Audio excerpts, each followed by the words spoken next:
Silence by Ganfarel Kemeth. Read by Calvin Wilda. "I've heard of you," said the old vagabond, very impressed. "Aren't you the adventurer who slew all of those ash vampires in Ghostgate a couple of months back?" "That I am," said Aristian Silverhorn with a weary smile for his admirer. He knew that his name was not yet legendary, and it was best to be polite. "And you are?" "My name would have no meaning to you, but I'm Aerodarathil," he said, raising a glass of grief. "I hail from the region of Ghostgate, which is how I heard of your name. Are you on an adventure as we speak?" "Yes," said Silverhorn with a grim expression. "I'm challenged to rid the Grayslands of a rogue battle mage by the name of Egramaro." "I've heard of him as well," said Darathil.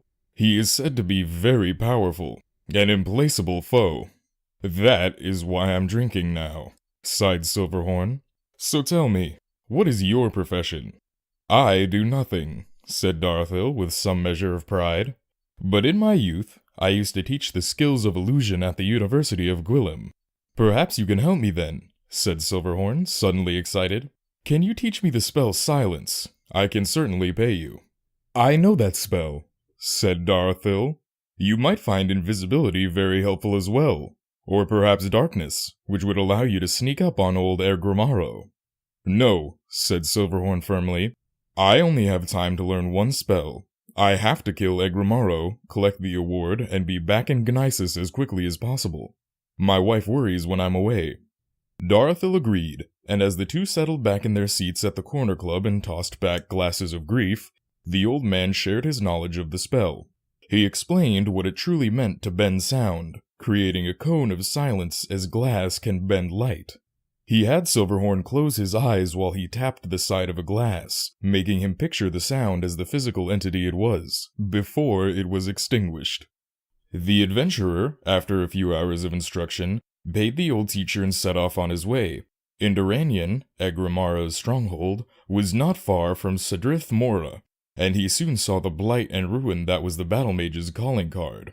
Delving into the depths of the ruin, Silverhorn was set upon by the servitors of Egramaro, living and undead. With his enchanted ebony blade, he cut through legions before facing the master himself in the desolate main hall. Egramaro bowed to his adversary sardonically, and prepared to unleash a fireball to incinerate him. Before he had uttered the first word of the spell, he suddenly found that all the creaking and sighing of the ruin around him had been stilled. He opened his voice to speak, but there was no sound. Silverhorn took his time, strolling across the length of the hall, before dispatching the battle mage with one stroke of his blade. The adventurer rushed back to the tribunal temple where he had received his quest, accepted the gold and the thanks, and was back in his house in Gnisis but a few days later. His wife Laya was beside herself with worry.